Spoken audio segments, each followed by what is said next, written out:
KS Lakshmanarao peoples ఛానల్కి స్వాగతం. ఈరోజు మనం 8:30 గంటల నుండి 9:30 గంటల వరకు 80 ఏళ్ల భారత స్వాతంత్ర్యం అంటే 79 ఏళ్ళు పూర్తి చేసుకుని 80 ఏళ్ళలోకి మనం ప్రవేశిస్తున్నాం. 1947 ఆగస్టు 15వ తారీఖున బ్రిటిష్ సామ్రాజ్యవాదం నుంచి మనం స్వాతంత్ర్యాన్ని పొందాం. ఈ స్వాతంత్ర్య పోరాటం ఒక మహోన్నతమైనటువంటి పోరాటం. చరిత్రలో అనేక పోరాటాలు జరిగాయి, అనేక విప్లవాలు జరిగాయి, మన అందరికీ తెలుసు. ఉదాహరణకి అమెరికాలో 1776 విప్లవం జరిగింది, ఫ్రాన్స్లో 1789 విప్లవం జరిగింది. ఆ విప్లవాలతో పోల్చదగ్గ ఒక గొప్ప పోరాటం బ్రిటిష్ వాళ్ళకు వ్యతిరేకంగా భారతదేశంలో జరిగింది. కాబట్టి ఈ 80వ స్వాతంత్ర దినోత్సవ సందర్భంగా ఈ స్వాతంత్ర్య పోరాటంలోని, ఈ జాతీయోద్యమ పోరాటంలోని కొన్ని ముఖ్య ఘట్టాలను మరి మన పీపుల్స్ ఛానల్ ప్రేక్షకులకి వివరించటమే దీని ముఖ్య లక్ష్యం. దీన్ని విని మీ అభిప్రాయాలు తెలియచేయవలసిందిగా కోరుతా ఉన్నా. మరి భారతదేశంలో మొఘల్స్ పరిపాలించేట, మొఘల్ చక్రవర్తులు పరిపాలించారు, మనకు తెలుసు. మొఘల్ చక్రవర్తులు వాస్తవంగా మనకి అక్బర్ పేరు మనం వింటాం, జహంగీరు, షాజహాను, ఔరంగజేబు, వీళ్ళందరి పేర్లు కూడా మనం వింటాం. వీళ్ళు ఉన్నంతకాలం మొఘల్ సామ్రాజ్యం పటిష్టంగా కొనసాగింది. మొఘలులు పరిపాలిస్తున్నప్పుడే బ్రిటిష్ వాళ్ళు, ఈస్ట్ ఇండియా కంపెనీ వాళ్ళు మాకు వ్యాపారం చేసుకోవటానికి అనుమతులు ఇవ్వండి అని చెప్పేసి జహంగీర్ పరిపాలించేటప్పుడు మన భారతదేశానికి వాళ్ళు వచ్చారు. అప్పుడు జహంగీర్ పరిపాలిస్తున్నాడు. సర్ థామస్ రో అని వాళ్ళు ఒక రాయబారిని పంపించారు. జహంగీర్ వీళ్ళు వ్యాపారం చేసుకుంటారు కదా అని చెప్పేసి కొన్ని చోట్ల, ముఖ్యంగా మచిలీపట్నం, సూరత్తు, ఢాకా తదితర వాడరేవుల ద్వారా వ్యాపారం చేసుకునేటటువంటి అనుమతి ఇవ్వటం జరిగింది. కానీ ఔరంగజేబు తర్వాత మొఘల్ సామ్రాజ్యం బలహీనపడిపోయింది. ఔరంగజేబు తర్వాత వచ్చినటువంటి మొఘల్స్ మొత్తం కూడా చాలా బలహీనమైనటువంటి చక్రవర్తులు. ఈ క్రమంలో భారతదేశానికి వ్యాపారం చేసుకోవడానికి వచ్చినటువంటి ఈస్ట్ ఇండియా కంపెనీ 1757లో కలకత్తా దగ్గర ప్లాసీ యుద్ధం అని చేసింది. ప్లాసీ యుద్ధం. ఆ ప్లాసీ యుద్ధం ద్వారా బెంగాల్ను ఆక్రమించింది. ఇక అక్కడి నుంచి ఒక్కొక్క ప్రాంతాన్ని ఆక్రమిస్తూ 1757 ప్లాసీ యుద్ధం నుంచి 1857 దాకా అనేక ప్రాంతాలు, భారతదేశంలో విశాలమైనటువంటి ప్రాంతాలని ఆక్రమించటం, అనేక మంది రాజులు అంటే సంస్థానాధీశులు ఉండేవాళ్ళు, వాళ్ళని కూడా జయించి తమ అధీనులుగా చేసుకోవటం అనేది జరిగింది. అంటే అప్పటి నుంచి 1857 దాకా ఈస్ట్ ఇండియా కంపెనీయే, అంటే ఒక వ్యాపార కంపెనీ భారతదేశాన్ని పరిపాలించింది. ఆ విధంగా వాళ్ళు భారతదేశం మొత్తాన్ని ఆక్రమించి అనేక రకాలైనటువంటి దోపిడీలు, మార్పులు, ఉదాహరణకి ఆ కాలంలో వాళ్ళు భారతదేశంలో చేతి వృత్తులను నాశనం చేశారు. భూ సంబంధాల్లో మార్పులు తెచ్చారు. అంటే భూమి మీద రైతాంగానికి హక్కులు లేకుండా చేశారు. విపరీతమైనటువంటి కరువులు వచ్చినాయి. భారతదేశం యొక్క సంపదని దోచుకుని వెళ్ళటం, భారతదేశం నుంచి భారతదేశ సంపదని దోచుకుని వెళ్ళటం ప్రారంభించారు. Dadabhai Naoroji poverty and an British rule in India అనే ఒక పుస్తకం రాశాడు, గొప్ప పుస్తకం. Dadabhai Naoroji poverty and an British rule in India అనే ఒక పుస్తకం రాశాడు. ఆ పుస్తకంలో ఆయన డ్రైన్ సిద్ధాంతం, DRAIN, డ్రైన్, ప్రవాహం అన్నమాట. అంటే భారతదేశం నుంచి సంపద ఏ విధంగా బ్రిటన్కి ప్రవహిస్తుందని చెప్పేసి ఆయన ఒక పుస్తకం రాశాడు. ఆ విధంగా ఈస్ట్ ఇండియా కంపెనీ పెద్ద ఎత్తున భారతదేశంలో ఉన్నటువంటి సంపదని దోపిడీ చేయటం, ఇక్కడ చేతివృత్తులను నాశనం చేయటం, అలాగే సంస్థానాధీశుల్ని ఇబ్బందులు పెట్టడం, ఇవన్నీ చేసింది. వీటన్నిటి ఫలితంగానే 1857లో, అంటే ఇవాళ భారత జాతీయోద్యమంలో జరిగిన పోరాటంలో మొదటి ప్రముఖ ఘట్టాన్ని మీ దృష్టికి తీసుకొస్తున్నాను. మొట్టమొదటి ప్రముఖ ఘట్టం ఏంటంటే 1857 తిరుగుబాటు. చాలామంది చరిత్రకారులు 1857 తిరుగుబాటుని సిపాయి తిరుగుబాటు అంటారు, కానీ చాలామంది అంగీకరించిన వాళ్ళలో నేను కూడా ఒకటి. సిపాయి తిరుగుబాటు అంటే ఏమిటి? బ్రిటిష్ వాళ్ళ దగ్గర సైనికులు పనిచేసేవాళ్ళు, బ్రిటిష్ సైనికులు ఉండేవాళ్ళు, భారతీయులు కూడా సైనికులుగా చేరారు. వాళ్ళని సిపాయిలు అనేవాళ్ళు అనమాట. కాబట్టి ఆ సిపాయిలు అసంతృప్తి చెంది చేసిన తిరుగుబాటు అని సిపాయి తిరుగుబాటు అన్నారు. కానీ ఇది కేవలం సిపాయిలదే కాదు, చాలామంది చరిత్రకారులు అంటే చాలామంది ఏమన్నారంటే దీన్ని ప్రథమ భారత స్వాతంత్ర్య సంగ్రామం అన్నారు, first war of Indian independence. నేను కూడా దాన్ని అంగీకరిస్తున్నాను. కారణం ఏంటంటే ఈ ప్రథమ భారత స్వాతంత్ర్య సంగ్రామంలో ప్రజలు పాల్గొన్నారు. చేతి వృత్తుల వలన ఉపాధి కోల్పోయిన వాళ్ళు పాల్గొన్నారు, భూములు కోల్పోయినటువంటి రైతాంగం పాల్గొన్నారు, శిస్తు కట్టలేనటువంటి రైతాంగం పాల్గొన్నారు. అలాగే రాజ్యాలు కోల్పోయినటువంటి కొంతమంది స్వదేశీ సంస్థానాధిపతులు, ఉదాహరణకి ఝాన్సీ లక్ష్మీబాయి, తాంతియా తోపే, నానాసాహెబ్, మౌలానా ఫడ్నవీస్ వీళ్ళందరూ కూడా ఈ ఉద్యమంలో పాల్గొన్నారు. కాబట్టి 1857 తిరుగుబాటులో సిపాయిలు కూడా కొంతమంది అసంతృప్తి చెంది పాల్గొన్నారు.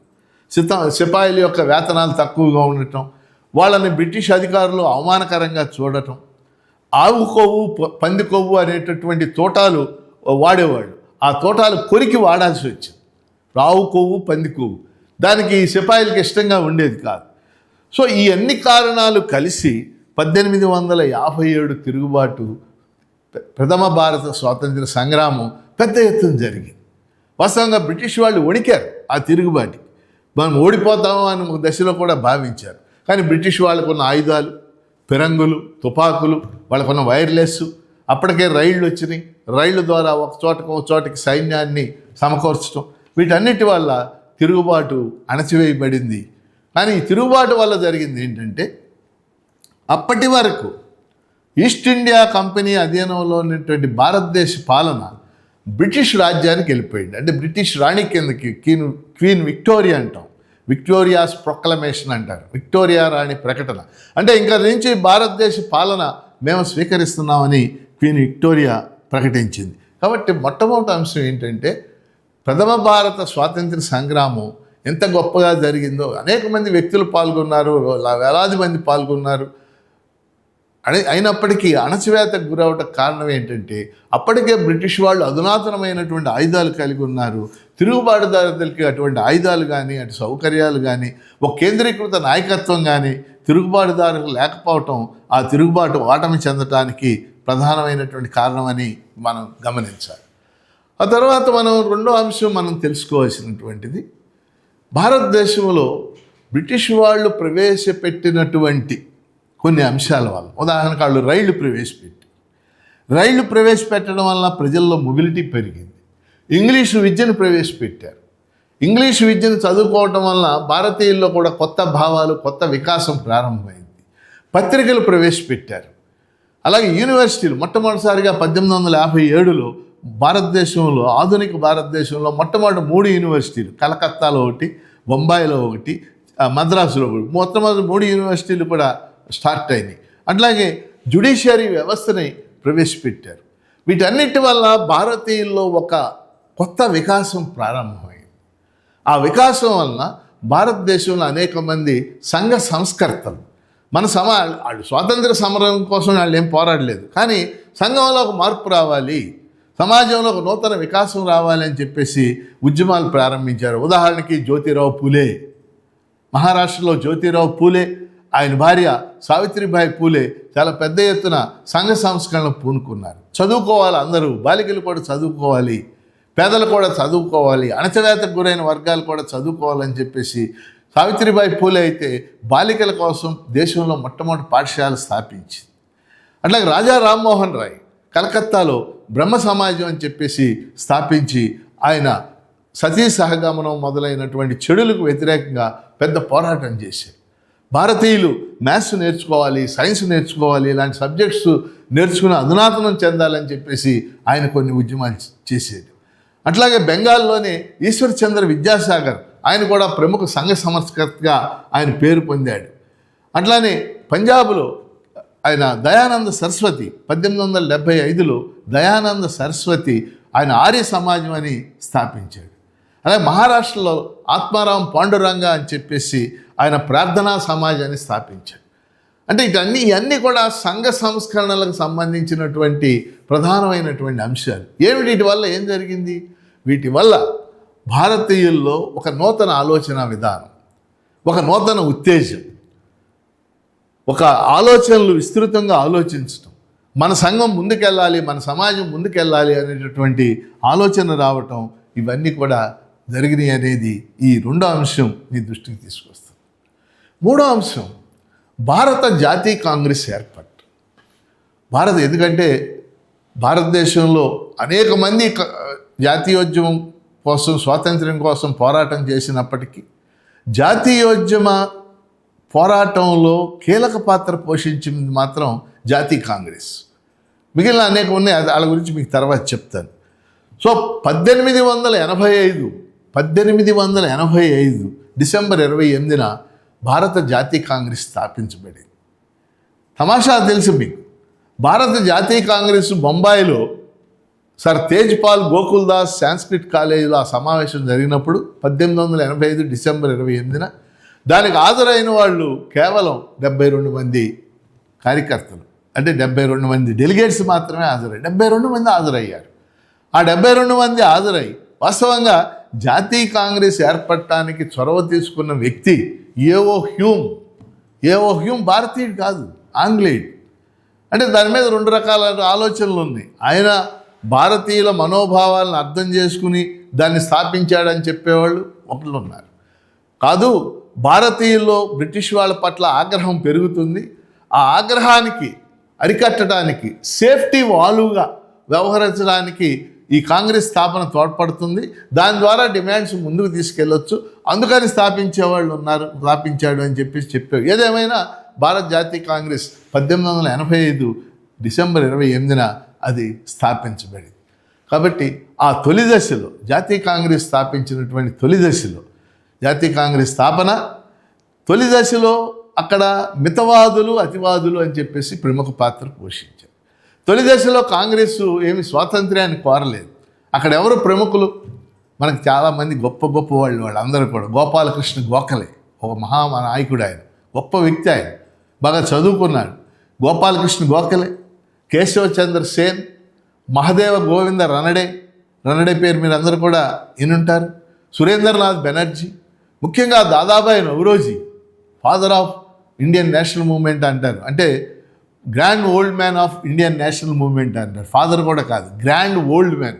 అంటే భారత జాతీయోద్యమానికి భీష్మ పితామహుడు ఎవరయ్యా అంటే దాదాబాయి నౌరోజీ. చాలా గొప్ప వ్యక్తి దాదాబాయి నౌరోజీ. చాలా పుస్తకాలు కూడా ఆయన రాయటం అనేది జరిగింది. సో దాదాబాయి నౌరోజీ, సురేంద్రనాథ్ బెనర్జీ, గోపాలకృష్ణ గోఖలే, మహదేవ్ గోవింద రనడే, వీళ్ళందరూ కాంగ్రెస్ నాయకులుగా తొలి దశలో వ్యవహరించారు.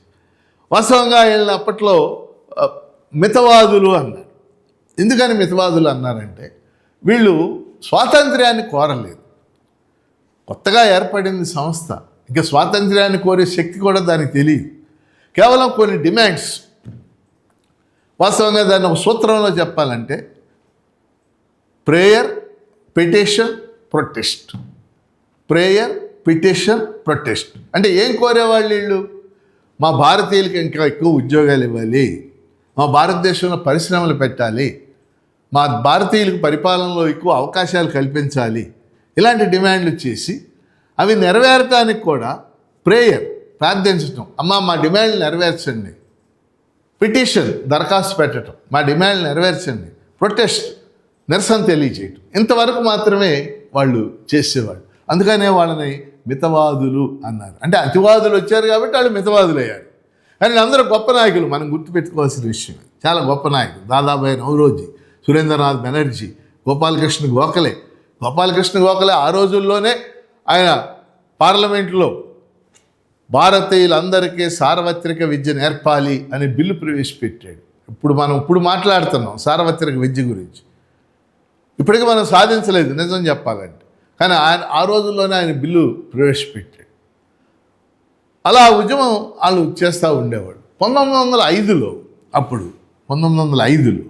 లార్డ్ కర్జన్ అని చెప్పేసి గవర్నర్ జనరల్ వచ్చాడు. లార్డ్ కర్జన్ ఆయన ఏం చేశాడంటే ఈ హిందువులు ముస్లింల మధ్య తగాదా పెట్టాలి అనే ఉద్దేశంతో బెంగాల్ అనేది ఒక పెద్ద రాష్ట్రంగా ఉంది, దీన్ని పరిపాలించడం చాలా కష్టంగా ఉంది, కాబట్టి ఈ బెంగాల్ని మేము పరిపాలనా సౌలభ్యం దృష్ట్యా 2 భాగాలుగా విభజిస్తామని బెంగాల్ని విభజన చేశాడు. తూర్పు బెంగాల్, పశ్చిమ బెంగాల్ అని చెప్పి.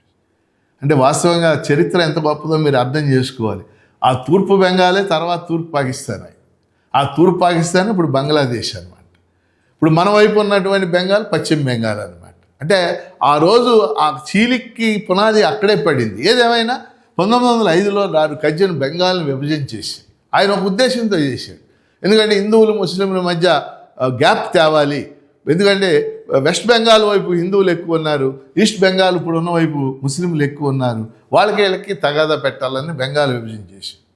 బెంగాల్ విభజనకు వ్యతిరేకంగా కాంగ్రెస్ ఉద్యమాన్ని ప్రారంభించింది. వందే మాతర ఉద్యమం అన్న ఈ ఉద్యమ కాలంలో కాంగ్రెస్ విధానాల్లో మార్పు వచ్చింది. ఈ ఉద్యమం తర్వాత కాంగ్రెస్ నాయకత్వంలో మార్పు వచ్చింది. మీరు అందరూ కూడా పేర్లు వినుంటారు. 1905 ఈ బెంగాల్ విభజన ఉద్యమంలో 3-4 నాయకులు ప్రముఖ పాత్ర పోషించారు. మన వాళ్ళనే లాల్ బాల్ పాల్ అంటాం. లాల్ బాల్ పాల్. లాలా లజపతి రాయ్ పంజాబ్కు చెందినవాడు, బాలగంగాధర్ తిలక్ మహారాష్ట్రకు చెందినవాడు, బిపిన్ చంద్ర పాల్ బెంగాల్కు చెందినవాడు, అరవింద్ ఘోష్, ఇట్లా వీళ్ళు ప్రముఖ పాత్ర వహించి దేశవ్యాప్తంగా బెంగాల్ విభజనకు వ్యతిరేకంగా పెద్ద ఉద్యమాన్ని ప్రారంభించారు. జాతీయోద్యమంలో మొట్టమొదటిసారిగా Balgangadhar Tilak Swaraj is my birthright, I will have it అని మొట్టమొదట ఉద్ఘాటించిన నాయకుడు ఆయన. Swaraj is my birthright, I will have it, స్వాతంత్ర్యము నా జన్మ హక్కు, నేను దాన్ని పొంది తీరుతాను అని జాతీయోద్యమంలో మొట్టమొదట ఉద్ఘాటించినటువంటి గొప్ప నాయకుడు బాలగంగాధర్ తిలక్. తిలక్, లజపతి రాయ్, బిపిన్ చంద్ర పాల్ వీళ్ళంతా దేశవ్యాప్తంగా పర్యటన చేశారు. లక్షలాది మంది ప్రజలు ఆ సమావేశాలకి హాజరయ్యారు. బిపిన్ చంద్ర పాల్ ఆ సమయంలో ఆంధ్రప్రదేశ్లో పర్యటించారు. రాజమండ్రి వచ్చాడు. రాజమండ్రిలో పెడితే 1,00,000 మంది ప్రజలు వచ్చారు మీటింగ్. ఆ మీటింగులో చిలకమర్తి లక్ష్మీ నరసింహ ఒక పద్యం చెప్పాడు. బ్రిటిష్ వాళ్ళు భారతదేశాన్ని ఎలా దోపిడీ చేస్తున్నారు. భరత కండంబను పాడి ఆవును తెల్లవారను గడుచు గొల్లవారు మూతులు బిగైగట్టి పితుకుచుండ లేగదోడలై ఏడ్చుతున్నారు భారతీయులు అని ఒక పద్యం చెప్పి 4 లైనుల్లో భారతదేశం ఏ విధంగా దోపిడీకి గురవుతుందని చెప్పి ఆ విధంగా అతివాదులు స్వాతంత్రోద్యమాన్ని అంటే కాంగ్రెస్ని, జాతీయ కాంగ్రెస్ని ప్రజలకు దగ్గరికి తీసుకెళ్ళారు.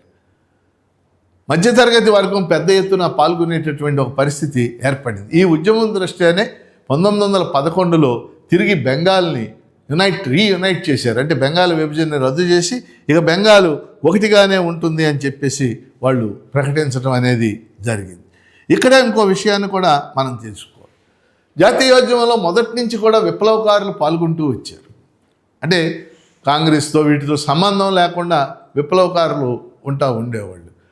అనేక మంది విప్లవకారుల బిగినింగ్లోనే 1908-9 ఆ బెంగాల్ విభజన ఉద్యమాలు జరిగే రోజుల్లోనే ఖుదీరామ్ బోస్ అభినవ్ భారత్ అనేటటువంటి సంస్థ ఏర్పడింది. ఖుదీరామ్ బోస్ అనేటటువంటి ఆయన పెద్ద ఉద్యమం చేశారు.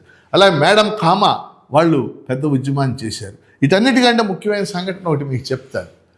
విదేశాలు వెళ్ళి చదువుకుంటున్నటువంటి భారతీయ విద్యార్థులు, ముఖ్యంగా అమెరికాలో, కెనడాలో చదువుకుంటున్నటువంటి విద్యార్థులు అనేక మంది అక్కడ సమావేశమై, అందులో మన తెలుగు మన ఒంగోలుకు చెందిన ఆయన కూడా ఉన్నాడు, దర్శి చెంచయ్య అని చెప్పేసి.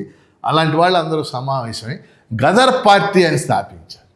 గదర్ పార్టీ, గదర్ అంటే ఇంక్విలాబ్, విప్లవం అన్నమాట. పార్టీ స్థాపించి మనం బ్రిటిష్ వాళ్ళ మీద పోరాటం చేయాలని చెప్పేసి నిర్ణయించి 1915 సంవత్సరంలో వాళ్ళంతా కూడా ఒక పెద్ద తిరుగుబాటు చేశారు. సరే, తిరుగుబాటు విఫలమైంది. వాళ్ళలో చాలామందిని చంపేయటం, కాల్చేయటం ఇదంతా కూడా చేశారు. అంటే విప్లవకారుల కార్యకలాపాలు అప్పటి నుంచి సైమాంటేనియస్గా కొనసాగుతూ వచ్చాయని చెప్పేసి మనం అర్థం చేసుకోవాల్సినటువంటి విషయం. ఇక్కడే మీ దృష్టికి ఇంకో విషయాన్ని తీసుకొస్తాను. 1857 తిరుగుబాటు గురించి మీకు చెప్పాను, మీకు గుర్తుంటుంది. ఆ 1857 తిరుగుబాటు అణచివేయబడినప్పటికీ ఆ తిరుగుబాటులో గొప్ప విశేషం ఏంటంటే హిందువులు ముస్లింల ఐక్యత. హిందువులు ముస్లింలు కలిసి పోరాటం చేశారు. అంటే పోరాడిన రాజుల్లో, సంస్థానాధీశుల్లో హిందువులు ఉన్నారు, ముస్లింలు ఉన్నారు. చేనేత కార్మికుల్లో హిందువులు ఉన్నారు, ముస్లింలు ఉన్నారు. రైతాంగం హిందువులు ఉన్నారు, ముస్లింలు ఉన్నారు. కలిసి పోరాటం చేసి బ్రిటిష్ వాళ్ళని వణికిచ్చారు. ఓడిపోయి సరే ఉద్యమం ఓడిపోయింది, బ్రిటిష్ వాడు దాన్ని అణిచివేశాడు. ఇది అణిచివేశాక బ్రిటిష్ వాడు ఒక గుణపాఠాన్ని నేర్చుకున్నాడు. ఏంటంటే భారతదేశంలో మనం పరిపాలన చెయ్యాలి అంటే హిందువులు ముస్లింల మధ్య ఘర్షణ పెట్టాలి. అందుకనే వాడు అప్పటి నుంచి విభజించు పాలించు అనే సూత్రాన్ని అమలు చేయటం ప్రారంభించి, విభజించు డివైడ్ అండ్ రూల్, మనందరం కూడా ఈ మాట వింటాం. ఉదాహరణకు బెంగాల్ విభజన అందులో భాగమే. 1909లో బ్రిటిష్ వాళ్ళు మింటో మార్లే అనే చట్టం చేశారు. ఆ చట్టం ద్వారా ముస్లింలకు ప్రత్యేక నియోజకవర్గాలు ఏర్పాటు చేశారు. అది అందులో భాగమే. 1905లో బెంగాల్ విభజన జరిగి వందే మాతరం ఉద్యమం ప్రారంభమైతే 1906లో కొంతమంది ముస్లిం నాయకులు ముస్లిం లీగ్ అనే సంస్థను ఏర్పాటు చేశారు. అలా ఏర్పాటు చేయమని వాళ్ళని ప్రోత్సహించింది బ్రిటిష్ వాళ్ళే. అంటే కాంగ్రెస్ అంతా హిందూ నాయకులు ఉన్నారు, మీరు సపరేట్ సంస్థను పెట్టుకోండి అని అంటారు. అంటే హిందువుల్ని ముస్లింలని విడగొట్టడం అనేది వాళ్ళు అప్పటి నుంచి స్టార్ట్ చేశారు. ఎందుకంటే ఫైనల్గా దేశ విభజనకు అదే దారి తీసింది. మీరు అందరూ గుర్తుపెట్టుకోవాల్సినటువంటి అంశం అది. ఇక తర్వాత ముఖ్యమైనటువంటి అంశం జాతీయోద్యమంలో మనందరికీ తెలుసు, మహాత్మా గాంధీ భారతదేశానికి రావటం. మహాత్మా గాంధీ మనకు తెలుసు, ఒక లాయర్గా కొన్ని కేసులు వాదించడానికి ఆయన చదువుకున్నాడు, ప్లేడర్ వృత్తి. కొన్ని కేసులు వాదించడానికి ఆయన సౌత్ ఆఫ్రికాకి వెళ్ళాడు. సౌత్ ఆఫ్రికాకి వెళ్ళి కేసులు వాదించి ఆ కేసుల్లో గెలిచాడు ఆయన. అక్కడ భారతీయులు ఎదుర్కొన్న సమస్యల పట్ల కూడా ఆయన స్పందించి ఫైట్ చేశాడు. ఆయన ఇండియాకు రాగానే ఆయన పెద్ద స్వాగతం లభించింది. సో భారతదేశం వచ్చిన తర్వాత ఆయనకి 1917, 18 ఆ ప్రాంతాల్లో ఇక్కడ కొన్ని ఉద్యమాలు నిర్వహించాడు. నీలిమందు రైతులు, అంటే నీలిమందు అనే ఒక పంట ఉండేది అప్పుడు, చంపారన్ సత్యాగ్రహం అంటాం. అక్కడ నీలిమందు రైతుల కోసం ఒక ఉద్యమాన్ని నిర్వహించాడు. అలాగే బార్డోలీ సత్యాగ్రహం అని ఒక ఉద్యమాన్ని నిర్వహించాడు. ఆ ఉద్యమాల నిర్వహణతో గాంధీ పేరు దేశమంతా తెలిసింది.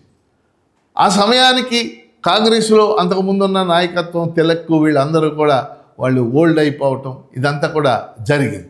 కాబట్టి జాతీయ కాంగ్రెస్ ఒక నాయకత్వానికి ఎదురు చూస్తున్నటువంటి పరిస్థితి. ఈ సమయంలో గాంధీ గారు వచ్చిన తర్వాత 1919లో జలియన్ వాలాబాగ్ సంఘటన అని జరిగింది. ఏమిటి జలియన్ వాలాబాగ్ సంఘటన? మహాత్మా గాంధీ కాంగ్రెస్ నాయకుడు అయ్యాక అప్పుడు బ్రిటిష్ ప్రభుత్వం రౌలట్ చట్టం అని ఒక చట్టం చేసింది. రౌలట్ అనే ఒక ఆయన చేసిన సిఫార్సులను అమలు చేయడానికి ఆ చట్టం చేశారు కాబట్టి రౌలట్ చట్టం అని చేశారు. అంటే రౌలట్ చట్టం యొక్క ముఖ్య ఉద్దేశం భారతీయుల్ని, ముఖ్యంగా ఈ ఉద్యమాల్లో వాటిల్లో పాల్గొంటున్నటువంటి వాళ్ళని విచారణ లేకుండా ఎన్నాళ్ళైనా జైలులో ఉంచవచ్చు. అది రౌలట్ చట్టం. చాలా చిత్రంగా అనిపిస్తుంది నాకైతే. రౌలట్ చట్టం కోసం ఆ రోజున జాతీయోద్యమంలో పెద్ద పోరాటం చేశారు. ఇప్పుడు అలాంటి చట్టాలు ఉన్నాయి కదా, ఉపా చట్టం. ఇప్పుడు ఉపా చట్టం కింద కొన్ని వేల మంది ఇప్పుడు జైళ్ళలో ఉన్నారు. ఢిల్లీలో తదితర ప్రాంతాలు ఇప్పుడు 5-6 వేల మంది జైళ్ళలో ఉన్నారు. ఇప్పుడు ఢిల్లీలో ఉమర్ ఖలీద్ అనేటటువంటి జేఎన్యూ విద్యార్థి, పరిశోధక విద్యార్థి 2020 నుంచి జైల్లో ఉన్నాడు. ఆయనకు బెయిలు లేదు, విచారణ లేదు, జైల్లోనే మగ్గుతూ ఉన్నాడు 6 ఏళ్ల నుంచి. ఏదో ఒకటి చేయాలి కదా, బెయిల్ ఇవ్వండి, లేకపోతే విచారణ చేసి జైలు వేయండి, ఈ శిక్ష వేయండి. మనం చాలామందిని చూసాం కదా, ప్రొఫెసర్ సాయిబాబా ఉపా చట్టం కింద జైల్లో ఎన్నాళ్ళు ఉన్నాడు మనం చూసాం. అంటే ఆ రోజున ఇలాంటి చట్టమే ఉంటే మనం పెద్ద పోరాటం చేసాం. కానీ ఈరోజు ఇటువంటి చట్టాలు చాలా వచ్చేస్తున్నాయి, ఇప్పుడు మనం చూస్తూ ఉన్నాం.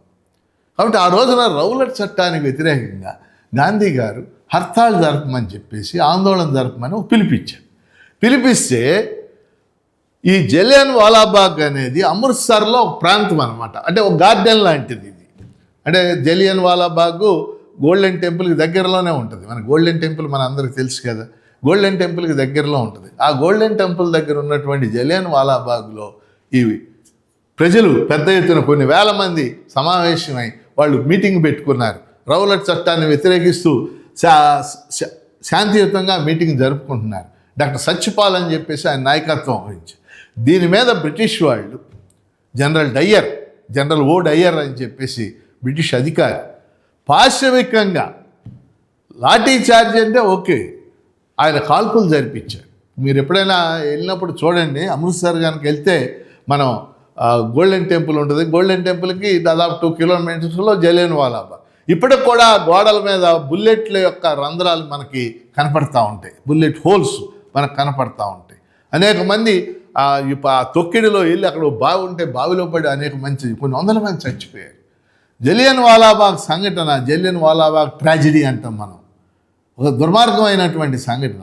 ఈ సంఘటన పట్ల దేశం మొత్తం కూడా ఆగ్రహాన్ని ప్రకటించినటువంటి పరిస్థితి. కాబట్టి ఆ జలియన్ వాలాబాగ్ సంఘటన తర్వాత కాంగ్రెస్ ఏం చేయాలనేటటువంటి పరిస్థితి ఎదురైనప్పుడు మహాత్మా గాంధీ అప్పటికి జాతీయోద్యమ నాయకుడు అయ్యాడు. మహాత్మా గాంధీ 1920లో సహాయ నిరాకరణోద్యమానికి పిలిపించాడు. సహాయ నిరాకరణోద్యమం, నాన్ కోఆపరేషన్ మూమెంట్.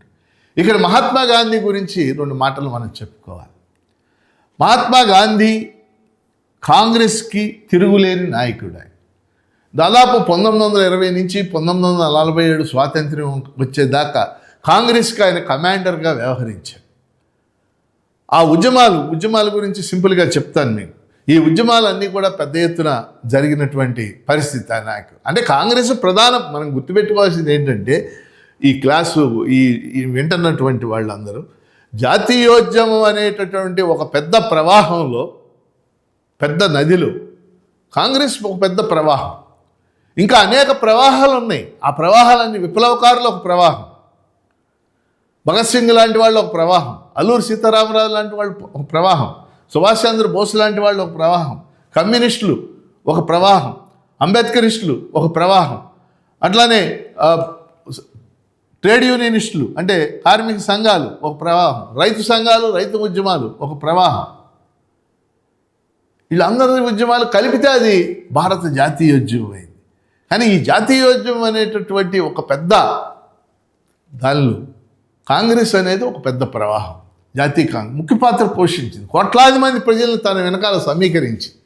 ఎందుకంటే మహాత్మా గాంధీ దగ్గర మనం గుర్తుపెట్టుకోవాల్సింది ఏంటంటే, ఎందుకంటే ఇప్పుడు భారతదేశంలో ఆయన ప్రశంసించే వాళ్ళు ఎంతమంది ఉన్నారు, విమర్శించే వాళ్ళు కూడా అంతమంది ఉన్నారు. ఉంటుంది, సహజంగా ఉంటుంది. కానీ మహాత్మా గాంధీ దగ్గర మనం గుర్తుపెట్టుకోవాల్సిన విషయం ఏంటంటే, ఆయన జాతీయోద్యమ నాయకుడు అయ్యాక కోట్లాది మంది భారతీయుల్ని జాతీయోద్యమంలోకి తేవటంలో ఆయనకి కీలక పాత్ర పోషించాడు. ఆయన ఇచ్చిన పిలుపులు కీలక పాత్ర పోషించినాయి. ఆయన ఇచ్చినటువంటి నినాదాలు కీలక పాత్ర పోషించింది. ఆయన ఆచరణ కీలక పాత్ర పోషించింది అనేది మనం గుర్తుపెట్టుకోవాల్సినటువంటి అంశం.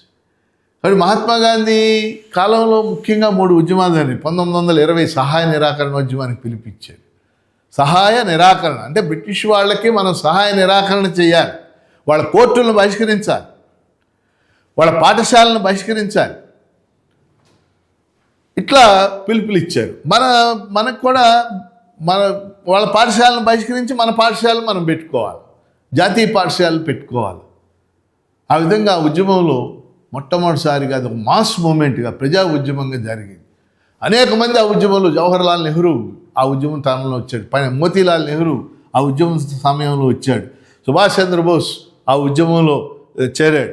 మన రాష్ట్రంలో కనుక మీరు చూసినట్లయితే మన రాష్ట్రంలో కూడా ఈ ఉద్యమ కాలంలో పెదనందిపాడులో పర్వతనేని వీరయ్య అని చెప్పేసి ఆయన పన్నుల నిరాకరణ ఉద్యమానికి పిలిపించాడు. ఆయన ఆంధ్ర శివాజీ అని పిలిచారు. అలాగే చీరాల పేరాల అంటారు, దుగ్గిరాల గోపాలకృష్ణయ్య అని చెప్పేసి ఆ సమయంలోనే అక్కడ పెద్ద ఉద్యమం జరిగింది. ఈ సమయంలోనే కాంగ్రెస్తో సంబంధం లేకుండానే విప్లవకారులుగా అల్లూరి సీతారామరాజు మన రాష్ట్రంలో గొప్ప పోరాటాన్ని సాగించాడు. అంటే లిమిటెడ్ ఏరియా, ఆయన పోరాటం చేసిన ఏరియా మన్యం ప్రాంతం. అల్లూరి సీతారామరాజు కాంగ్రెస్తో ఏం సంబంధం లేదు. కానీ 1897లో జన్మించిన ఆయన 1922 నుంచి 1924 దాకా అంటే ఒక 3 సంవత్సరాల పాటు బ్రిటిష్ వాళ్ళని, బ్రిటిష్ పోలీసు వ్యవస్థని గజగజ వణికిచ్చాడు. మన్యం ప్రాంతంలో ముఖ్యంగా, మన్యం ప్రాంతం అంటే మనకు తెలుసు, కృష్ణదేవిపేట, అడ్డతీగిల, రంపచోడవరం, రాజవమ్మంగి, ఈ ప్రాంతం అంతా కలిసి మనం మన్యం ప్రాంతం అంటాం. మన్యం ప్రాంతంలో గిరిజనులు ఎక్కువ ఉండేవారు. ఈ గిరిజనులు బ్రిటిష్ వాళ్ళకి రోడ్లు వేయటం ఇవన్నీ చేసేవాడు. వాళ్ళని బ్రిటిష్ వాళ్ళు దోపిడీ చేసేవాడు. కాబట్టి అల్లూరి సీతారామరాజు మీరు బ్రిటిష్ వాళ్ళ యొక్క దోపిడీని వాళ్ళకి అర్థమయ్యేటట్టు చెప్పాడు. మీలో ఎవరైనా అల్లూరి సీతారామరాజు సినిమా వచ్చింది, ఆ సినిమాలో రోదర్ఫర్డ్ ఉంటాడన్నమాట. రోదర్ఫర్డ్ 1922లో గుంటూరు కలెక్టర్ ఆయన రోజర్ఫర్డ్. ఆ సినిమాలో జగ్గే చేశాడు ఆ పాత్ర. రోజర్ఫర్డ్ని పని కట్టుకుని విశాఖపట్నం జిల్లా కలెక్టర్గా వేస్తారు. అల్లూరి సీతారామరాజుని పట్టుకోవడం ప్రధానమైన ఉద్దేశం. అల్లూరి సీతారామరాజు వెళ్ళి అధికారుల సమావేశం పెట్టాక ఆయన ఒక ప్రశ్న వేస్తాడు. ఈ గిరిజనులకి రోడ్లు వేయటానికి వీటికి ఎంత కూలి ఇవ్వాలి, ఎంత కూలి ఇవ్వాలి? వాళ్ళు చెప్తారు అధికారులు, 6 అణాలు ఇవ్వాలి సార్. ఎంత ఇస్తున్నారో కనుక్కున్నారా అంటే ఎంత ఇవ్వాలి, ఎంత ఇస్తున్నారు? 2 అణాలే ఇస్తున్నారు. అందుకే అల్లూరి సీతారామరాజు విజయవంతమయ్యాడు అంటాడు రోజర్ఫర్డ్. ఆ సినిమాలో ఒక డైలాగ్ మీకు చెప్తున్నాను. అంటే నేను చెప్పదలుచుకుంది, సీతారామరాజు గిరిజనులు చైతన్యపరిచాడు. ఆ చైతన్యాన్ని జాతీయోద్యమ స్ఫూర్తిగా మలిచాడు. మనకు స్వాతంత్రం వస్తే ఈ దేశ ప్రజలు సుఖంగా జీవిస్తారని ఆయన భావించాడు. దానికి అనుగుణంగా ఆయన పెద్ద పోరాటాన్ని చేశాడు. కానీ ఆ పోరాటం చివరికి మన అందరికీ తెలుసు. 1924 మే 7వ తేదీన ఆయన కాల్చి చంపారు. ఆయన ఒక లిమిటెడ్ ప్రాంతంలో ఒక గొప్ప పోరాటాన్ని గిరిజనుల్లో అది తీసుకురావడంలో ఆయన ముఖ్య పాత్ర వహించాడు. సరే, గాంధీ గారు సహాయ నిరాకరణోద్యమానికి పిలిపించారు. పెద్ద ఎత్తున దేశవ్యాప్తంగా జరిగింది. కోట్లాది మంది ప్రజలు పాల్గొన్నారు, మహిళలు పాల్గొన్నారు, సాధారణ ప్రజానీకం మొట్టమొదటిసారిగా జాతీయోద్యమంలో పాల్గొన్నారు. అందుకని ఒక చరిత్రకారుడు అన్నాడు, the first mass movement of Indian national movement was non cooperation movement అన్నాడు. అంటే పెద్ద ఎత్తున జరిగింది కాబట్టి. అలాంటిది ఉత్తరప్రదేశ్లో చౌరీ చౌరా అనే చోట ఒక గ్రామంలో ఒక సంఘటన జరిగింది. చౌరీ చౌరా అంటే అది ఒక గ్రామం అనమాట. ఆ గ్రామంలో ఉన్నటువంటి జమీందారులను తరుముతూ పోలీసులు ఆ ఉద్యమంలో భాగంగా జమీందారులను తరిమితే వాళ్ళందరూ వెళ్ళి పోలీస్ స్టేషన్లో దూరి తలుపులు వేసుకున్నారు. వేల మంది ప్రజలు పోలీస్ స్టేషన్లో, జమీందారులు, పోలీసులు దాన్ని నిప్పు పెడితే వాళ్ళు కాలి చనిపోయారు. దాంతో మహాత్మా గాంధీ ఇది ఉద్యమం హింస వైపు మళ్ళింది, హింస వైపు వెళుతుంది, అహింస నుంచి అనే ఉద్యమాన్ని ఆపేశాడు. దీని మీద చాలా విమర్శలు వచ్చాయి. మహాత్మా గాంధీ ఈ సహాయ నిరాకరణోద్యమాన్ని నిలిపివేయటం కరెక్టా? నెహ్రూ గారు విమర్శించాడు, సుభాష్ చంద్రబోస్ విమర్శించాడు, వీళ్ళందరూ కూడా విమర్శించారు. ఆ తర్వాత మహాత్మా గాంధీ సైమన్ కమిషన్కి వ్యతిరేకంగా ఉద్యమాన్ని చేశాడు, పిలిపించాడు. ఆ తర్వాత మహాత్మా గాంధీ చేసిన రెండో పెద్ద ఉద్యమం 1930లో ఉప్పు సత్యాగ్రహం అంట. ఉప్పు సత్యాగ్రహం, దండి సత్యాగ్రహం, శాసనోల్లంఘన ఉద్యమం. ఉప్పు సత్యాగ్రహం, దండి సత్యాగ్రహం, శాసనోల్లంఘన ఉద్యమం, వీటన్నిటికీ ఒకటే అర్థం. ఉప్పు సత్యాగ్రహం అన్నా, దండి సత్యాగ్రహం అన్నా, శాసనోల్లంఘన ఉద్యమం అన్నా ఒకటే అర్థం. ఇది 1930 మార్చి 12న గాంధీ ప్రారంభించారు. సహాయ నిరాకరణోద్యమ కాలం కంటే కూడా ఇతర ప్రాంతాలకి ఈ ఉద్యమం వ్యాప్తి చెందింది. ప్రముఖులంతా కూడా పాల్గొన్నారు. అనేక మంది అందులో, వేలాది మంది, కోట్లాది మంది అందులో, లక్షలాది మంది అందులో పాల్గొనడం జరిగింది. ఉదాహరణకి ఇప్పుడు పాకిస్తాన్ ఉన్నటువంటి ప్రాంతం మనం నార్త్ వెస్ట్ అంటాం, నార్త్ వెస్ట్ ప్రాంతం అంటాం. ఆ ప్రాంతంలో కూడా పెద్ద ఎత్తున ఉద్యమం జరిగి ఖాన్ అబ్దుల్ గఫార్ ఖాన్, మీలో కొంతమంది ఆయన పేరు విని ఉంటారు, ఖాన్ అబ్దుల్ గఫార్ ఖాన్, ఆయన సరిహద్దు గాంధీ అంటారు. ఖాన్ అబ్దుల్ గఫార్ ఖాన్ ఆ ఉద్యమంలో కీలక పాత్ర పోషించాడు. కుల మతాలు లేకుండా వాస్తవంగా ఈ ఉద్యమాలన్నిటిలో కూడా ముస్లింలు వేల సంఖ్యలో ఎక్కడ చూసినా పాల్గొన్నారు. ఖాన్ అబ్దుల్ గఫార్ ఖాన్ లాంటి వాళ్ళు అనేక వేలాది మంది ఇందులో పాల్గొన్నారు. ఉప్పు సత్యాగ్రహం అంతకు ముందు దానికంటే కూడా పెద్ద ఎత్తున జరగటం జరిగింది. అంతేకాదు అనేక మంది కొత్త యూత్, ఈసారి యువకులు కూడా ఈ ఉద్యమంలోకి రావటం జరిగింది. ఉదాహరణకి పుచ్చలపల్లి సుందరయ్య, మీరు అందరూ తర్వాత కమ్యూనిస్ట్ లీడర్గా ఆయన పేరు మీకు తెలుసు. ఆయన ఉప్పు సత్యాగ్రహం జరిగిన సమయంలో జాతీయ కాంగ్రెస్లో ఆయన వాలంటీర్గా ఉన్నాడు. ఈఎంఎస్ నంబూదిరిపాద అని చెప్పేసి కేరళలో కమ్యూనిస్ట్ లీడర్ అయ్యాడు, పెద్ద నాయకుడు, తర్వాత కేరళ ముఖ్యమంత్రి అయ్యాడు. ఆయన కూడా ఉప్పు సత్యాగ్రహం సమయంలో ఆయన కేరళలో కాంగ్రెస్ వాలంటీర్గా ఉన్నాడు. అంటే ఇటువంటి వాళ్ళంతా కాంగ్రెస్లో ఉన్నారు. అప్పుడు పెద్ద ఉద్యమం జరిగింది. ఇక్కడ కూడా మహాత్మా గాంధీ ఒక లార్డ్ ఇర్విన్ అని చెప్పేసి ఆయనతో ఒక ఒడంబడిక, అప్పుడు గవర్నర్ జనరల్, ఆయనతో ఒడంబడిక కుదుర్చుకుని ఈ ఉద్యమాన్ని ఆపేశాడు. దీని మీద కూడా అనేక విమర్శలు రావడం మన అందరికీ తెలుసు. అట్లాగే మహాత్మా గాంధీ తర్వాత నిర్వహించినటువంటి పెద్ద ఉద్యమం, అంటే గాంధీ నిర్వహించిన ఉద్యమాలన్నింటినీ నేను ఒక చోటకు తెచ్చేస్తున్నాను. 1920లో సహాయ నిరాకరణోద్యమం, 1930లో ఉప్పు సత్యాగ్రహం, 1942 ఇక చివరి ఉద్యమం, స్వాతంత్ర్యం రావడానికి పెద్ద ఉద్యమం అన్నమాట. ముందు పెద్ద ఉద్యమం, దీన్ని 1942లో రెండవ ప్రపంచ యుద్ధం జరుగుతూ ఉండగా మహాత్మా గాంధీ ఒక పిలుపిచ్చాడు, క్విట్ ఇండియా ఉద్యమం. క్విట్ ఇండియా, మీరు భారతదేశాన్ని వదిలి వెళ్ళిపోవాలా, పెద్ద ఉద్యమాన్ని ప్రారంభించాడు. ఆయన ఒకటే స్లోగన్ ఇచ్చాడు ఆ ఉద్యమంలో, do or die, do or die. విజయమో వీరస్వర్గమో, సాధించడమా మరణించడమా అనేటటువంటి పిలిపిస్తే పెద్ద ఎత్తున మళ్ళీ ప్రజలు అనేక చోట్ల కోట్లాది మంది ప్రజలు క్విట్ ఇండియా ఉద్యమంలో పాల్గొన్నారు. అనేక చోట్ల కాల్పులు జరిగి అనేక మంది మరణించారు. ఇప్పుడు తెనాలి, మీరు ఎప్పుడైనా తెనాలి వెళ్ళినప్పుడు ఆ ఓవర్ బ్రిడ్జ్ డౌన్లో 8 స్తూపాలు వేసి ఉంటాయి. మీరు ఆ స్తూపాలు చూడండి. ఆ స్తూపాలు 8 కూడా క్విట్ ఇండియా ఉద్యమ సమయంలో పోలీస్ కాల్పుల ద్వారా మరణించినటువంటి మహానుభావులు వాళ్ళంతా కూడా. కాబట్టి ఇలా గాంధీ కాంగ్రెస్ నాయకత్వంలో కాంగ్రెసు, జవహర్లాల్ నెహ్రూ, మౌలానా అబుల్ కలాం ఆజాద్ ఇట్లాంటి వాళ్ళందరూ కూడా కాంగ్రెస్ నాయకులుగా ఉండి ఒక పెద్ద ఉద్యమాన్ని, సహాయ నిరాకరణ ఉద్యమం, అలాగే మనకి ఉప్పు సత్యాగ్రహం, క్విట్ ఇండియా ఉద్యమం, ఇదంతా కూడా ఒక ప్రధాన స్రవంతిగా కొనసాగింది అనేది మీ దృష్టికి తేదలుచుకున్నటువంటి అంశం. అంతేకాదు, వీళ్లతో పాటు అనేక మంది స్వాతంత్ర్యం కోసం పోరాడారు. కాంగ్రెస్ ప్రధాన స్రవంతి, నేను ఇందాక మీకు చెప్పాను అని అనేక మంది. ఉదాహరణకు విప్లవకారులు ఇందాక గదర్ వీరుల గురించి చెప్పాను. తర్వాత కాలంలో మనకి భగత్ సింగ్, రాజగురు, సుఖదేవ్, చంద్రశేఖర్ ఆజాద్ లాంటి వాళ్ళు విప్లవకారులుగా ముందుకు వచ్చారు. వాస్తవంగా భగత్ సింగ్, రాజగురు, సుఖదేవ్ వీళ్ళందరూ కూడా హిందుస్థాన్ సోషలిస్ట్ రిపబ్లిక్ ఆర్మీ అని చెప్పేసి ఏర్పాటు చేశారు. హిందుస్థాన్ సోషలిస్ట్ రిపబ్లిక్ ఆర్మీ అని చెప్పేసి ఏర్పాటు చేసి వాళ్ళు పెద్ద ఎత్తున కార్యక్రమాలు చేస్తూ ఉండేవాళ్ళు. ముఖ్యంగా యూత్ని వాళ్ళు చైతన్యపరుస్తూ జాతీయోద్యమం కోసం వాళ్ళంతా కూడా కృషి చేశారు. భగత్ సింగ్, రాజగురు, సుఖదేవ్, చంద్రశేఖర్ ఆజాద్ వీళ్ళందరూ కూడా.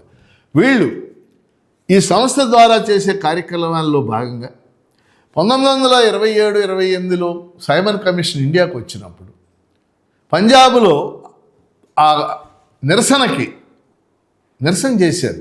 గాంధీ గారు పిలిపించాడు, సైమన్ కమిషన్ వ్యతిరేకంగా దేశవ్యాప్తంగా నిరసనలు చేయండి అని చెప్పేసి. పంజాబ్లో ఈ నిరసనలకి లాలా లజపతి రాయ్ నాయకత్వం వహించాడు. లాలా లజపతి రాయ్ అంటే చాలా గౌరవనీయుడు, మన అందరికీ తెలుసు. ఇందా చెప్పుకున్నాం, లాల్ బాల్ పాల్లో ఒకరు. ఆయన్ని సాండర్స్ అనే బ్రిటిష్ అధికారి విపరీతంగా లాఠీతో కొడితే ఆయన చనిపోయాడు. ఒక గౌరవనీయుడైన మహానాయకుడు, కాంగ్రెస్ నాయకుడు సాండర్స్ అనే బ్రిటిష్ పోలీస్ అధికారి దెబ్బలకు తట్టుకోలేక చచ్చిపోయాడు. అప్పుడు హిందుస్థాన్ సోషలిస్ట్ రిపబ్లిక్ ఆర్మీ ఒక నిర్ణయం చేసింది, సాండర్స్ని చంపేయాలని చెప్పేసి. సో ఈ రిపబ్లిక్ ఆర్మీ తరఫున ముందు సెంట్రల్ అసెంబ్లీ మీద బాంబులు వేశారు భగత్ సింగ్, రాజగురు, సుఖదేవ్ వాళ్ళు. ఆ తర్వాత సాండర్స్ మోటార్ సైకిల్ మీద వెళ్తుండగా ఆయన్ని బాంబు వేసి చంపేశారు. వీళ్ళు విప్లవకారులు అన్నమాట. వీళ్ళని తర్వాత పట్టుకుని భగత్ సింగ్ని, రాజగురుని, సుఖదేవ్ని, వీళ్ళు ముగ్గురిని కూడా 1931 మార్చి 23వ తారీఖున లాహోర్లో ఉరితీశారు. అలాగే చంద్రశేఖర్ ఆజాద్ని కాన్పూర్లో కాల్చి చంపేశారు. భగత్ సింగ్ దగ్గర మనం తెలుసుకోవాలి, భగత్ సింగ్, రాజగురు, సుఖదేవ్ వీళ్ళందరూ కూడా ఒకటి చెప్పారు, ఎందుకు మాకు స్వాతంత్ర్యం, ఈ దేశానికి స్వాతంత్ర్యం వస్తే ఈ దేశ ప్రజలందరూ కూడా ఆర్థికంగా, సామాజికంగా, రాజకీయంగా స్వతంత్రంగా జీవించాలి. అందుకు భగత్ సింగ్ వీలునామా అని ఆయన చెప్తాడు. అందులో మమ్మల్ని ఉరితీస్తారని మాకు తెలుసు, కానీ మేమేం విచారపడటం లేదు. మా దేశానికి స్వాతంత్ర్యం రావడమే మా ఉద్దేశం, దానికోసమే మేము పనిచేసామని చెప్పేసి వాళ్ళు కృషి చేశారు. వాళ్ళ తర్వాత చిట్టగాంగ్ విప్లవ వీరులు అని సూర్యసేను, కల్పనా దత్ వాళ్ళు కూడా విప్లవకారులుగా పనిచేయటం అనేది జరిగింది. అందుకని కాంగ్రెస్తో సంబంధం లేకుండా విప్లవకారులు అనేక మంది ఈ ఉద్యమాల్లో పాల్గొన్నారు అనేటటువంటిది మనందరం గుర్తించాల్సినటువంటి విషయం.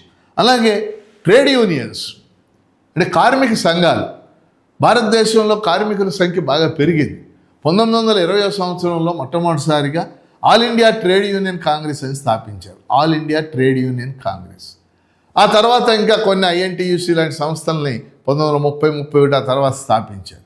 అంటే అనేక నగరాల్లో, పట్టణాల్లో వేలాది మంది కార్మిక వర్గం వచ్చారు. ఈ కార్మిక వర్గం కూడా కార్మిక సంఘాలు ఈ జాతీయోద్యమ పిలుపుల్లో పాల్గొని కార్మికుల్ని జాతీయోద్యమంలో తీసుకొచ్చి వాళ్ళను కూడా చైతన్యపరచడం అనేది జరిగిందనేది మనం గుర్తించాల్సినటువంటి విషయం. అట్లానే విద్యార్థులు ఆల్ ఇండియా స్టూడెంట్ ఫెడరేషన్ 1936లో ఏర్పడింది. 1920లోనే బెంగాల్ స్టూడెంట్ ఫెడరేషన్ అని ఏర్పడింది. ఆ విధంగా స్టూడెంట్ ఫెడరేషన్స్ ఏర్పడి విద్యార్థుల్ని జాతీయోద్యమంలోకి తీసుకురావడం జరిగింది.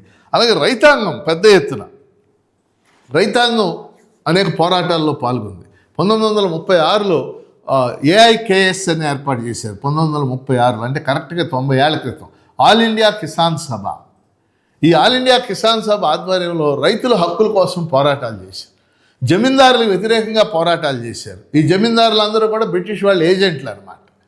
వాళ్ళకు వ్యతిరేకంగా అనేక పోరాటాలు చేసి ఈ ఆల్ ఇండియా కిసాన్ సభ ద్వారా వాస్తవంగా ఆల్ ఇండియా కిసాన్ సభలో స్థాపనలో ముఖ్య పాత్ర పోషించినటువంటి వ్యక్తి మన రాష్ట్రానికి చెందినటువంటి ఆచార్య ఎన్జి రంగ.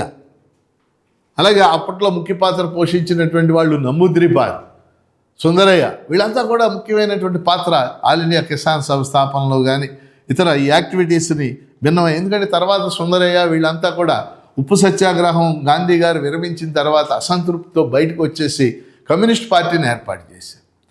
అలాగే ఇండియాలో 1920-25 మధ్య కమ్యూనిస్ట్ పార్టీ ఏర్పడింది. కమ్యూనిస్ట్ పార్టీ ఏర్పడంగానే వాస్తవంగా భారతదేశంలో మొట్టమొదటిసారిగా సంపూర్ణ స్వరాజ్య తీర్మానం కావాలని మొట్టమొదట రాసింది కమ్యూనిస్ట్ పార్టీ. ఆ తీర్మానాన్ని కాంగ్రెస్ 1929లో సంపూర్ణ స్వరాజ్య తీర్మానం ఆమోదించింది. భారతదేశానికి సంపూర్ణ స్వరాజ్యం కావాలని మొట్టమొదట 1922లో తీర్మానం చేసింది కమ్యూనిస్ట్ పార్టీ. మరి కమ్యూనిస్ట్ పార్టీ స్థాపించంగానే 1922లో కమ్యూనిస్ట్ పార్టీ మీద పెషావర్ కుట్ర కేసు అని పెట్టారు. 1924లో కాన్పూర్ కుట్ర కేసు అని పెట్టారు. 1929లో మేరట్ కుట్ర కేసు అని పెట్టారు. అంటే పార్టీ పుట్టిన 10 ఏళ్లలోనే వరుసగా 3 కుట్ర కేసులు పెట్టారు. ఆ పార్టీ పెరగకుండా ఉండాలి. అయినప్పటికీ కమ్యూనిస్ట్ పార్టీ 1935-36 నాటికి అనేక రాష్ట్రాలు, ముఖ్యంగా ఇప్పుడు తమిళనాడుగా ఉన్న ప్రాంతం, అంటే అప్పుడు ఈ విధంగా లేదు, కేరళలో ఉన్న ప్రాంతం, మహారాష్ట్రలో ఉన్న అనేక ప్రాంతాల్లో కమ్యూనిస్ట్ పార్టీ ఏర్పడి పనిచేసి అది కూడా జాతీయోద్యమంలో భాగంగా అనేక ఉద్యమాల్ని నిర్వహించడం అనేది జరిగింది. అదేవిధంగా మనం తెలుసుకోవాల్సినటువంటి ఇంకో ముఖ్యమైనటువంటి పర్సన్ మనం సుభాష్ చంద్రబోస్ వాస్తవంగా మీ అందరూ ఆయన పేరు విన్నారు. సుభాష్ చంద్రబోస్ చాలా గొప్ప నాయకుడు. ఆయన వాస్తవంగా సుభాష్ చంద్రబోస్ ఐసిఎస్ ఆఫీసర్ అన్నమాట. అంటే Indian civil service officer. Indian civil సర్వీస్కి ఎంపిక అయిన మహాత్మా గాంధీ సహాయ నిరాకరణోద్యమానికి పిలిపించినప్పుడు తన పదవికి రాజీనామా చేసి కాంగ్రెస్లోకి వచ్చాడు. సో కాంగ్రెస్లో ఆయన అనేక ఉద్యమాల్లో పాల్గొన్నాడు. కాంగ్రెస్లో అనేక ఉద్యమాల్లో ఆయన పాల్గొనడం అనేది జరిగింది. కానీ కాంగ్రెస్ విధానాలతో, గాంధీ గారి విధానాలతో ఆయన విభేదించాడు. అంటే ఆ విధానాలతో మనం సాధించలేము అనేటటువంటిది ఆయనకున్నటువంటి ఒక అభిప్రాయం. అందుకని సుభాష్ చంద్రబోస్ ఏం చేశాడంటే 1939లో ఆయన కాంగ్రెస్ నుంచి బయటికి వెళ్ళిపోయాడు. అంటే కాంగ్రెస్ అధ్యక్షుడిగా పోటీ చేసి ఓడిపోయాడు. బయటికి వెళ్ళిపోయి ఆయన సొంతంగా కొన్ని సంస్థలు పెట్టాడు. ఫార్వర్డ్ బ్లాక్ అనేది పెట్టాడు. ఆజాద్ హిందూ ఫౌజ్ అని స్థాపించాడు. ఆజాద్ హిందూ ఫౌజ్. దాని ఆధ్వర్యంలో ఐఎన్ఏ, ఇండియన్ నేషనల్ ఆర్మీని నిర్మించాడు. అంటే ఆ నేషనల్ ఆర్మీ సహకారంతో మనం బ్రిటిష్ వాళ్ళని జయించి వాళ్ళని భారతదేశం నుంచి బయటికి పంపేయాలనేది ఆయన ఉద్దేశం. ఆ విధంగా సుభాష్ చంద్రబోస్ తన పద్ధతిలో తాను స్వాతంత్ర్యం కోసం పోరాటం చేశాడు. ఆజాద్ హిందూ ఫౌజ్ని నిర్మించాడు. వేలాది మంది సైన్యాన్ని సమీకరించుకున్నాడు. ఆయన సైన్యాన్ని తీసుకుని బయలుదేరిన తర్వాత బ్రిటిష్ వాళ్ళు యుద్ధంలో గెలిచి సుభాష్ చంద్రబోస్ యొక్క సైన్యాన్ని కూడా, అంటే యుద్ధం అంటే 2వ ప్రపంచ యుద్ధంలో గెలిచారు. సుభాష్ చంద్రబోస్ సైన్యాన్ని బంధించి ఎర్రకోటలో వాళ్ళందరినీ కూడా విచారణ చేశారు. సుభాష్ చంద్రబోసు విమానం ప్రమాదంలో మరణించాడనేది సాధారణంగా చెప్పేటటువంటి సంఘటన. ఈ విధంగా ఇప్పుడు నేను చెప్పినది క్లుప్తంగా మీకు జాతీయోద్యమ పోరాటం 1857లోనే స్టార్ట్ అయ్యి ప్రథమ భారత స్వాతంత్ర్య సంగ్రామం, కాంగ్రెస్ ప్రధాన స్రవంతిగా ఉండే అనేక పోరాటాలు, మితవాదులు, అతివాదులు, గాంధీ ఆధ్వర్యంలో సహాయ నిరాకరణ ఉద్యమం, ఉప్పు సత్యాగ్రహం, క్విట్ ఇండియా ఉద్యమం ఇవన్నీ కూడా వాళ్ళు చేశారు. వాళ్ళతో పాటు విప్లవకారులు భగత్ సింగ్, రాజగురు, సుఖదేవ్ లాంటి విప్లవకారులు పోరాటాలు చేశారు. వీళ్ళతో పాటు కమ్యూనిస్టులు పోరాటాలు చేశారు. అట్లనే మనకి రైతాంగ ఉద్యమాలు పోరాటాలు చేసినాయి. అల్లూరి సీతారామరాజు లాంటి విప్లవకారులు పోరాటాలు చేశారు. గిరిజన నాయకులు, బిర్సా ముండా లాంటి గిరిజన నాయకులు పోరాటాలు చేశారు. అదేవిధంగా సుభాష్ చంద్రబోస్ లాంటి వాళ్ళు పోరాటాలు చేశారు. కార్మిక సంఘాలు పోరాటాలు చేసింది. అలాగే అంబేద్కర్, డాక్టర్ బిఆర్ అంబేద్కర్, ఆయన షెడ్యూల్ కాస్ట్ ఫెడరేషన్ అని ఏర్పాటు చేసి, ఆయన రిపబ్లికన్ పార్టీ ఏర్పాటు చేసి దళితుల హక్కులతో ఉండేటటువంటి స్వాతంత్రం కావాలని చెప్పేసి ఆయన పోరాడే దళితుల హక్కులు, దళితుల ఓటింగ్ రైట్లు వీటి కోసం ఏం చేయాలనేది ఎక్కువ ఆలోచన చేసి ఆ విధంగా ఆయన పోరాటంలో భాగమయ్యాడు. ఈ విధంగా పోరాటం జరుగుతున్నటువంటి ఈ క్రమంలో మనం 1945లో అంటే మనందరికీ తెలుసు 1939 నుంచి 45 దాకా రెండో ప్రపంచ యుద్ధం జరిగింది. ఆ రెండో ప్రపంచ యుద్ధ కాలంలోనే మనం క్విట్ ఇండియా మూమెంట్ని స్టార్ట్ చేయడం అనేది జరిగింది. క్విట్ ఇండియా మూమెంటు పెద్ద ఎత్తున భారతదేశంలో జరిగిందని మనం చెప్పుకున్నాం. 1945లో రెండో ప్రపంచ యుద్ధం అయిపోయింది. రెండో ప్రపంచ యుద్ధం అయిపోగానే 2-3 పరిణామాలు సంభవించింది. వీటిని జాగ్రత్తగా అర్థం చేసుకోవాలి. ఒకటి, రెండో ప్రపంచ యుద్ధంలో బ్రిటను, ఫ్రాన్సు ఇవి విజయం సాధించినప్పటికీ ఆర్థికంగా బలహీనపడిపోయింది. ఆర్థిక వ్యవస్థలు దెబ్బతినేసినాయి. అంటే ఆర్థిక వ్యవస్థ వలసల్ని పరిపాలించే శక్తిని అది కోల్పోయింది. అందుకని రెండో ప్రపంచ యుద్ధం తర్వాత క్రమక్రమంగా 1946 వచ్చేసరికి బ్రిటను స్లోగా వలసలకు స్వాతంత్రం ఇవ్వాలి అనేటటువంటి స్థితికి చేరుకుంది. ముఖ్యంగా భారతదేశానికి స్వాతంత్రం ఇవ్వాలి. ఇది ఒక అంశం. రెండో అంశం, రెండో ప్రపంచ యుద్ధం అయిపోగానే భారతదేశంలో అనేక పోరాటాలు ప్రారంభమైంది. అంటే ఇవన్నీ కాంగ్రెస్తో సంబంధం లేకుండానే ప్రారంభం. సుభాష్ చంద్రబోస్ చేసినటువంటి పోరాటం, INA, ఇండియన్ నేషనల్ ఆర్మీ, అలాగే భారత నౌకాదళం ఉండేది, బ్రిటిష్ వాడి నౌకాదళం, దాన్ని రాయల్ ఇండియన్ నేవీ అనేవాడు. రాయల్ ఇండియన్ నేవీ పెద్ద గొప్ప నౌకాదళం అంటే బ్రిటిష్ వాడిది గొప్పదన్నమాట. రాయల్ ఇండియన్ నేవీ అనండి. అందులో భారతీయులు కూడా నావికులుగా పనిచేసేవాడు. రెండో ప్రపంచ యుద్ధం తర్వాత వాళ్ళు తిరుగుబాటు చేశారు. మేము పనిచేయం, మా దేశానికి స్వాతంత్ర్యం కావాలి అని మన జెండాను ఎగరేశారు. వాళ్ళు తిరుగుబాటు చేశారు. కార్మికులు అనేక చోట్ల సమ్మెలు ప్రారంభించారు. అలాగే బెంగాల్లో రైతాంగం తెబాగా పోరాటం అని చెప్పేసి ఒక పోరాటం చేశారు. కేరళలో రైతాంగం పున్నప్రా వాయిలార్ పోరాటం అని చేశారు. తెలంగాణలో తెలంగాణ సాయుధ పోరాటం ప్రారంభమైంది. అట్లాగే మహారాష్ట్రలో ఒరిలి ఆదివాసులు అని చెప్పేసి పోరాటాలు చేశారు. అంటే ఇక్కడ నేను మీకు చెప్పదలుచుకుంది ఏంటంటే, బ్రిటిష్ వాడి యొక్క అధికారం బలహీనపడటం ప్రారంభమై ఈ పోరాటాలన్నీ ఉవ్వెత్తుగా వచ్చేస్తాయి. అదే క్రమంలో బ్రిటిష్ సామ్రాజ్యవాదం బలహీనపడటం ప్రారంభమైంది. ఈ సమయంలో బ్రిటిష్ వాళ్ళు భారతదేశానికి స్వాతంత్రం ఇవ్వాలి అనే ఒక నిర్ణయానికి వచ్చి భారతదేశానికి 3 మంత్రులను పంపించారు. 3 మంత్రులు, వాళ్ళని క్యాబినెట్ మిషన్ అంటారు. క్యాబినెట్ మిషన్ అంటే బ్రిటిష్ ప్రధానమంత్రిగా రెండో ప్రపంచ యుద్ధం తర్వాత ఆయన లార్డ్ అట్లీ అని చెప్పేసి ఆయన ఎన్నికయ్యాడు. లార్డ్ అట్లీ, ఆయన లేబర్ పార్టీ. ఆయన భారతదేశానికి 3 మంత్రులను పంపాడు. దీన్నే క్యాబినెట్ మిషన్ అంటారు. మంత్రిత్వ రాయబారం. 3 మంత్రులు, స్టాఫర్డ్ క్రిప్స్, లారెన్స్, అలెగ్జాండర్, ఏవి అలెగ్జాండర్, స్టాఫర్డ్ క్రిప్స్, పెథరిక్ లారెన్స్ 3 ఇండియాకు వచ్చారు. వీళ్ళ పని 2 అంశాలు. ఒకటి, మేము వెళ్ళిపోతాం భారతదేశం నుంచి, కానీ transfer of power 1946 transfer of power, అధికారాన్ని చెప్పాలి. రెండవది, ఒక రాజ్యాంగ పరిషత్ మీరు ఏర్పాటు చేసుకోవాలి. ఇవన్నీ కూడా వాళ్ళు కొన్ని ప్రపోజల్స్ పెట్టారు. కానీ ఆ సమయంలో భారతదేశంలో ఏం జరిగిందంటే, ఇందాక మీకు చెప్పాను, గుర్తుండి ఉంటుంది, ముస్లిం లీగ్ అనేటటువంటిది. ముస్లిం లీగ్ ఒక పక్క, అలాగే కొన్ని సంస్థలు, ముఖ్యంగా హిందూ మహాసభ అని చెప్పేసి ఏర్పడింది. ముస్లిం లీగ్ ఏర్పడిన తర్వాత భారతదేశం. అలాగే 1926లో RSS అనేటటువంటి సంస్థ ఏర్పడింది. వీళ్ళు హిందుత్వ ప్రచారం వీళ్ళు చేస్తే, ముస్లిం తత్వ ప్రచారం వీళ్ళు చేస్తే, వీటి వల్ల భారతదేశంలో ఒక మతతత్వ వాతావరణం ఏర్పడింది. 1940 వచ్చేసరికి ముస్లిం లీగ్ ప్రత్యేక పాకిస్తాన్ తీర్మానం చేసింది. మేము సపరేట్ అవ్వాలా, ప్రత్యేక పాకిస్తాన్ తీర్మానం. మహమ్మద్ అలీ జిన్నా మొదట్లో ఆయన గొప్ప దేశభక్తుడు, జాతీయవాది, కానీ ఆయన కూడా తర్వాత ప్రత్యేక పాకిస్తాన్ తీర్మానాన్ని బలపరిచాడు.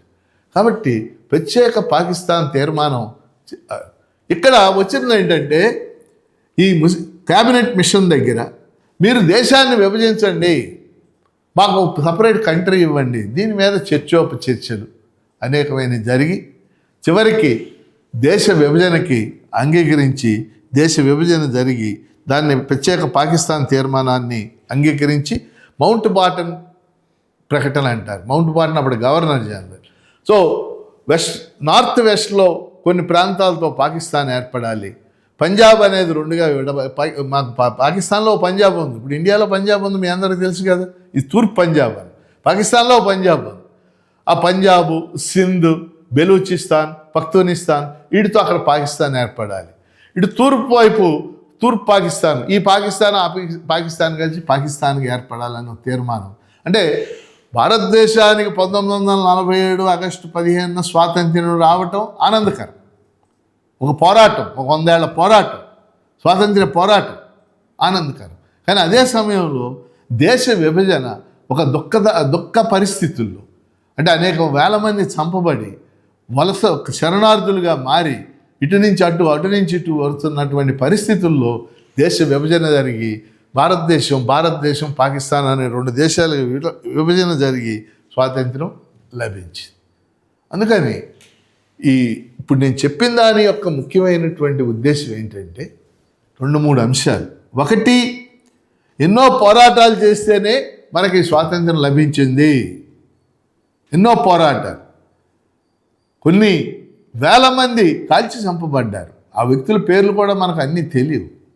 కొన్ని వేల మంది ఉరితీయబడ్డారు, కొన్ని లక్షల మంది జైలు శిక్షల్ని అనుభవించారు, కొన్ని కోట్ల మంది అరెస్టులు చేయబడ్డారు. ఈ త్యాగాలన్నీ చేస్తేనే స్వాతంత్రం వచ్చింది. ఈ త్యాగాలన్నిటిలో కూడా కాంగ్రెస్తో పాటు అనేక స్రవంతులు కీలక పాత్ర పోషించింది. అనేక మంది విప్లవకారులు కాల్చి చంపబడ్డారు. వాళ్ళ త్యాగాలను మనం తలుచుకోవాల్సినటువంటి రోజు ఇది.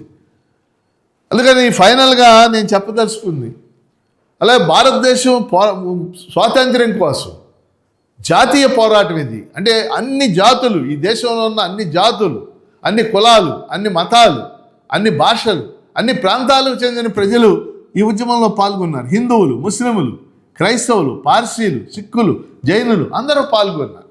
ఏ ఒక్కరో కాదు, అందరూ పాల్గొన్నారు. అందరి పోరాటం ఇది. అందుకని జాతీయోద్యమం అంటాం, అన్ని జాతుల పోరాటం అన్నమాట. కానీ ఇప్పుడు మనం చూస్తే కొంతమంది వాళ్ళు వీళ్ళు పాల్గొని వాళ్ళు కూడా వాళ్ళకి ఈ హక్కు లేదు, వాళ్ళకి ఆ హక్కు లేదు అనేక ఇప్పుడు మనం 80 ఏళ్ల తర్వాత మనం చూస్తూ ఉన్నాం. ఉదాహరణకు ముస్లింలు ఉన్నారు. ముస్లింలు ఈ దేశంలో భాగం వాళ్ళు. ముస్లింలను 2వ తరగతి పౌరులుగా చూస్తామంటే ఎలా కుదురుద్ది? ఆ రకమైనటువంటి పోరాటంలో ముస్లింలు కూడా పెద్ద సంఖ్యలో తమ ప్రాణాలని త్యాగం చేశారు. బ్రిటిష్ వాడికి చేసిన కుట్రది, విభజించు పాలించు. ఆ కుట్రలో మనం పావులవై ఆల్రెడీ నష్టపోయాం. ఒకసారి దేశ విభజన జరిగింది, మరోసారి అలాంటి విభజన జరగకుండా చూసుకోవాలి కదా, మనం అలాంటి నష్టం జరగకుండా చూసుకోవాలి కదా. కాబట్టి ఈ అనేక ప్రవాహాల పోరాటమే జాతీయోద్యమం అనే చెప్పటమే ఇవాళ నా ముఖ్య ఉద్దేశం. చివరి అంశం మీ అందరికీ చివరిగా నేను చెప్పదలుచుకున్న ఒక ముఖ్యమైన ప్రధానమైన అంశం ఏంటంటే, డాక్టర్ అంబేద్కర్ మాట అన్నాడు, స్వాతంత్ర్యం అంటే ఏమిటి? ఆయన ఒకటి చెప్పాడు. స్వాతంత్ర్యం అంటే అది రాజకీయ స్వాతంత్ర్యం, అది ఆర్థిక స్వాతంత్ర్యం, అది సామాజిక స్వాతంత్ర్యం అన్నాడు. ప్రొఫెసర్ లాస్కీ అని చెప్పేసి, హెచ్జే లాస్కీ, LASKI, గొప్ప పొలిటికల్ సైంటిస్ట్, ఆయన గొప్ప రాజ్యాంగ నిపుణుడు. ఆయన ది గ్రామర్ ఆఫ్ పాలిటిక్స్ అనే పుస్తకం రాశాడు. The grammar of politics. ఆ పుస్తకంలో ఆయన చాలా స్పష్టంగా చెప్పాడు, రాజకీయ స్వేచ్ఛ, ఆర్థిక స్వేచ్ఛ, సామాజిక స్వేచ్ఛలతో కూడినదే నిజమైన స్వేచ్ఛ. ఈ 3 కలిసి ఉండాలి అన్నాడు. ఇప్పుడు ఇది ఎందుకు చెప్పానంటే, మీకు భారతదేశానికి 1947 ఆగస్టు 15 స్వాతంత్రం వచ్చింది, రాజకీయ స్వాతంత్రం వచ్చింది. ఒక రాజ్యాంగాన్ని రాసుకున్నాం, ఎన్నికలు జరుపుకుంటున్నాం, రాష్ట్రపతి ఎన్నికలు, ఉపరాష్ట్రపతి ఎన్నికలు, లోక్సభ ఎన్నికలు, శాసనసభ ఎన్నికలు. ఇప్పుడు 18 లోక్సభలు ఏర్పడింది. ఎన్నికలలో ప్రజలు తమకు ఇష్టమైన పార్టీని గెలిపించుకుంటున్నారు. ఇవన్నీ వాస్తవం. కానీ స్వాతంత్ర్యం అంటే అదే మాత్రమే కాదు. స్వాతంత్ర్యం అంటే రాజకీయ, ఆర్థిక, సామాజిక స్వాతంత్ర్యం. ఆర్థిక సామాజిక స్వాతంత్ర్యాలకి ప్రజలు స్వాతంత్ర్యం తర్వాత మనం 80 ఏళ్లలో అనేక డెవలప్మెంట్ సాధించాం. విద్యలో కానీ, వ్యవసాయంలో కానీ, నీటిపారుదలలో కానీ, యూనివర్సిటీల్లో కానీ, అక్షరాస్యతలో కానీ కొంత డెవలప్మెంట్ సాధించిన మాట వాస్తవం. కానీ అదే సమయంలో అది సరిపోదు. ఇంకా ఆర్థిక సామాజిక స్వాతంత్ర్యం అవసరం. ఈ దేశంలో దళితులు ఉన్నారు, ఈ దేశంలో గిరిజనులు ఉన్నారు, ఈ దేశంలో వెనకబడిన తరగతులు ఉన్నారు, ఈ దేశంలో మహిళలు ఉన్నారు, మైనార్టీలు ఉన్నారు. వీళ్ళ హక్కులు రక్షించబడాలి, వీళ్ళ అభివృద్ధికి జరగాలి. అందుకని ఇవాళ అభివృద్ధి అంటే కేవలం ఆర్థికాభివృద్ధి కాదు, ఆర్థికాభివృద్ధి జరగాలి. ఆర్థికాభివృద్ధితో పాటు మానవ అభివృద్ధి జరగాలి, సమ్మిళిత అభివృద్ధి జరగాలి, సుస్థిర అభివృద్ధి జరగాలనేది ఇవాళ వ్యాఖ్యాతలు, రాజ్యాంగ నిపుణులు, సామాజిక శాస్త్రవేత్తలు చెప్తున్నటువంటి అంశం. అందుకని భారతదేశం రాబోయే కాలంలో ఈ స్వాతంత్రోద్యమ స్ఫూర్తితో ఆర్థిక సామాజిక స్వాతంత్ర్యాన్ని పొందే విధంగా మన కృషి ఉండాలి అని చెప్పేసి కోరుకుంటూ, ఈ క్లాస్ మీద మీ అభిప్రాయాలు మీరు వినండి. ఒకేసారి వినలేకపోయినా మీరు మీ దగ్గర వీడియో ఉంటుంది కాబట్టి 2-3 సార్లుగా అయినా ఈ క్లాసు వినండి, మీ అభిప్రాయాలు తెలియచేయండి. ఇంకా ఇటువంటి క్లాసులు పెట్టడానికి మీరు ప్రోత్సహించాలని కోరుతూ, కెఎస్ లక్ష్మణరావు పీపుల్స్ ఛానల్ తరఫున మీ అందరికీ రేపు ఉదయం ఆగస్టు 15, ఈరోజు మీరు ఈ క్లాస్ వింటా ఉన్నారు. ఆగస్టు 15 స్వాతంత్ర దినోత్సవ శుభాకాంక్షలు మీ అందరికీ వ్యక్తిగతంగాను, మీ కుటుంబానికి అందరికి కూడా తెలియజేస్తూ జై హింద్.